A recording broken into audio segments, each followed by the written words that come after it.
Good evening. You're watching the news from the Sultanate of Oman television. First, the headlines. Private deposits at commercial banks increased to more than 12 billion Omani riyals, and the central bank stresses that the financial situation is stable despite oil price decrease.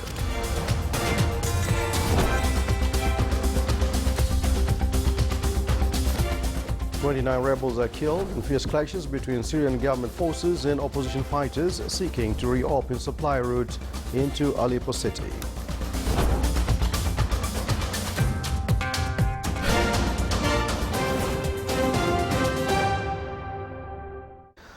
Those are the headlines, and now the news in detail.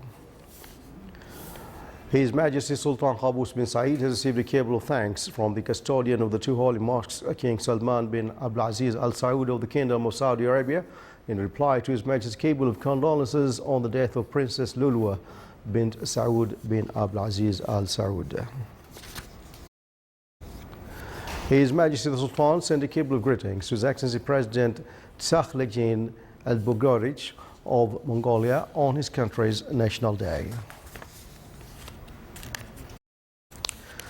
Private deposits at commercial banks in the Sultanate recorded more than 12 billion Omani riyals at the end of April this year, with an increased rate of more than 1 billion riyals compared to the same corresponding period last year. Central Bank of Oman CBO said that the total value of these deposits represented in long-term deposits, which reached 3,389 billion riyals, saving deposits, which amounted to 4,546 billion riyals, and on-demand deposits with 3,790 billion riyals. With regard to banking indicators of Omani commercial banks, the total currency and clearing for deposits in Omani riyals registered an increase by 21%, while the percentage of total currency and clearing to the total deposits amounted to 18%. The percentage of on-demand deposits to the total private deposits increased by 31%. The percentage of capital and reserves to the total deposits are estimated with 20%. His Excellency Hamoud bin Sangur Al-Zijali, Executive President of the Central Bank of Oman CBO, affirmed that the sharp and sustained decline in oil prices since mid-2014 has put significant pressures on the economy of Oman. However, the economy of Oman fared fairly well without much damage. In an introductory speech of the CBO Financial Stability Report 2016, Executive President of the CBO said that as a result of twin deficit during 2015 and subsequent rating downgrades, Oman has introduced fiscal reforms in order to consolidate its fiscal position in the medium term. As Oman follows a fixed exchange rate, therefore maintenance of the peg against US dollar is a primary policy objective. As of December 2015, only one-third of the CBO's reserves were sufficient to support the Omani Riyal.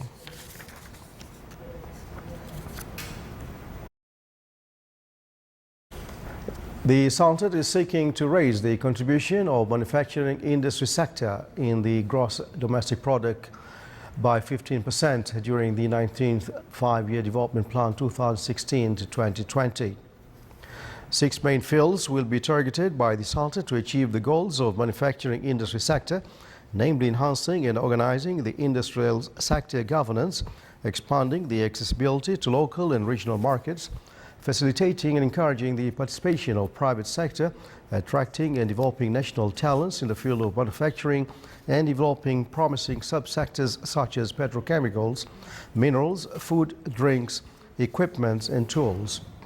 Focusing on the manufacturing industry sector in economic diversification came to achieve standards for the sector that enable the Omani economy to reduce its dependence on oil and gas as the main source of income, including exporting potentials and strong growth possibility it owns locally and globally, in addition to its ability to benefit from competitive advantages of the Sultanate, top of the geographical location of the Sultanate at the heart of global trade between East and West. The Minister of Education announced today the results of General Education Diploma students through short message service SMS and the educational portal. The Minister said that the rechecking of examination papers will be through submitting an application through the educational portal during the period from the 10th till the 14th of July, and no applications will be accepted afterwards. The success percentage in general education diploma for this scholastic year reached 83%, while success percentage for general education diploma for private bilingual schools amounted to 84%. The Ministry of Education pointed out that it recorded 373 violations of general regularities of examinations, and penalties were taken with their regard.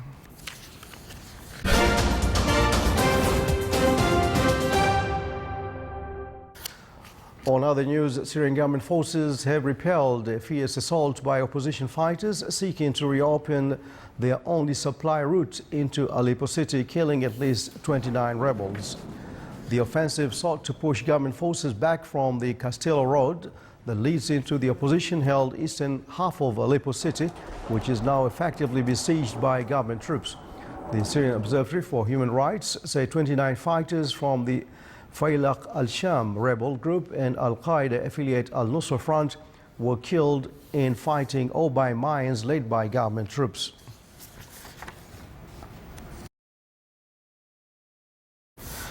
Eight days after Australia's general election ended in uncertainty, the Prime Minister finally claimed victory today for his Conservative coalition, bringing an end to the country's political policies, at least for the moment. Though the question of who won the July 2nd election was answered, the question of exactly how the Conservatives will rule the fractured parliament was not. With official results still days or even weeks away, it was unclear whether Prime Minister Malcolm Turnbull's Liberal Party-led coalition had won enough votes to govern in its own right, or whether it would need the support of independent and minor party lawmakers to form a minority government. Either way, Turnbull faces a rough road ahead with a divided party, a splintered Senate, and politically wary public that has endured 5 changes of prime ministers in as many years.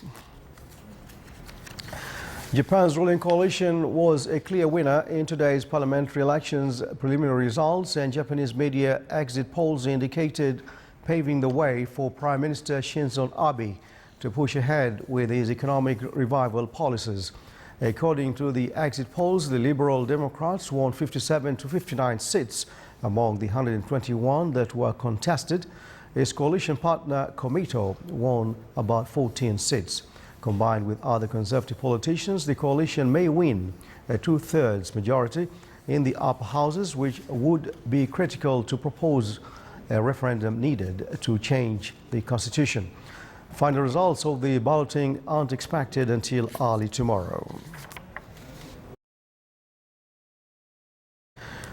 At least 2 people were dead and 17 others missing after Typhoon Nepartak battered China's coast with heavy rain and strong winds that toppled homes and triggered landslides. Fujian's Water Resources Department said that more than 438,000 people had been relocated. Hundreds of flights and trains were cancelled, while damaged power stations left swaths of the province without electricity. Nepartak, the first typhoon of the season, first struck Taiwan with even greater power, leaving 2 people dead and 72 injured. It weakened into a strong tropical storm after making landfall in Fujian yesterday, but continued to soak the region, where emergency workers scrambled to reach residents trapped on the upper floors of submerged buildings and collapsed homes. The government said that 164 people have been killed by floods, hail and landslides since June 30th, while 32 million people across 26 provinces have been affected.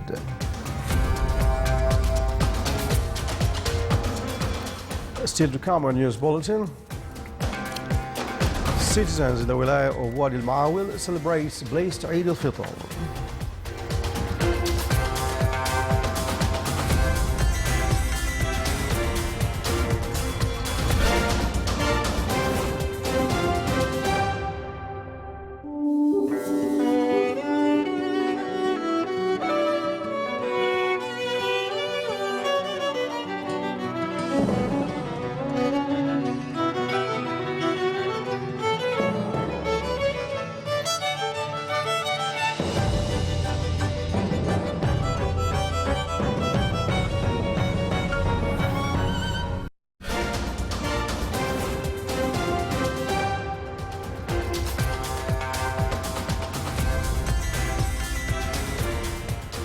Welcome back to the news from the Sultanate of Oman Television. The Ministry of Commerce and Industry affirmed that it will update the Omani specifications of the khanjars at preserving the Omani khanjar identity.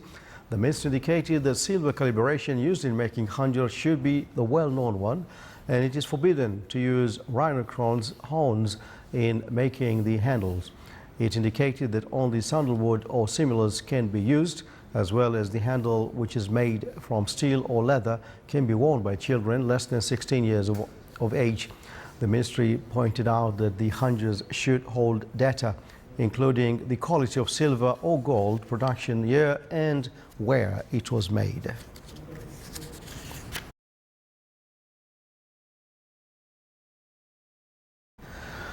Oman Oil Company Exploration and Production LLC signed a memorandum of understanding with PPT Exploration and Production Company. The MOU included exchanging information and experiences in the related fields between the two sides. Through this MOU, the two companies will be able to search and exploit cooperation opportunities in the upstream field of oil and gas, in addition to management of a group of operated and non-operated assets on the international and local level.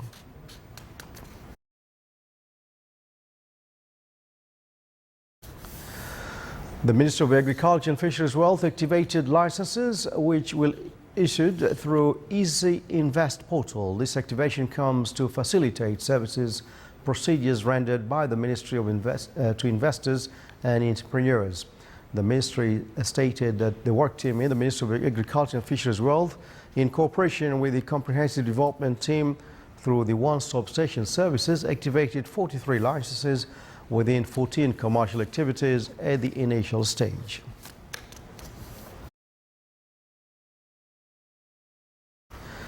Celebrations of Eid continued in various governorates of the Sultanate on the occasion of blessed Eid al-Fitr. Citizens in the Wilaya of Wadi al-Maawil organized the festival, which included a number of activities like Azi and Rasha, traditional arts and horses riding skills shows, and various society segments participated in the festival, which aimed to revive traditional Omani heritage. The event included Omani products markets.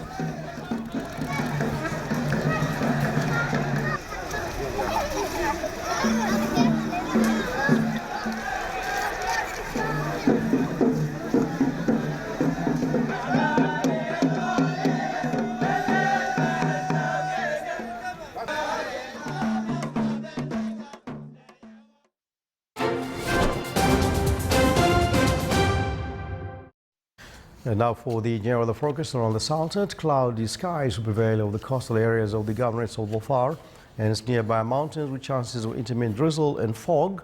The rest of the Sultanate will have clear skies with chances of cloud accumulation and scattered rain over the Hajar Mountains. Winds will be easterly to northeasterly light to moderate over the coastal sea of the Sea of Oman, while in the coastal areas of the Arabian Sea it will be southwesterly moderate to active. The rest of the governorates, it would be south to southeasterly light to moderate, and seas will be rough along the coasts of the Arabian Sea with a maximum wave height of 3 meters, and slight along the coast of the Sea of Oman with a maximum wave height of 1.25 meters.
This is the Sultan of Oman television. Before tonight's bulletin, here are the main points once again. Private deposits at commercial banks increased to more than 12 billion Omani riyals, and the central bank stresses that the financial situation is stable despite oil price decrease. And 29 rebels are killed in fierce clashes between Syrian government forces and opposition fighters seeking to reopen supply route into Aleppo city. And with that, we come to the end of tonight's news bulletin from all of us here in the newsroom and the studios. Thanks for watching. Good night.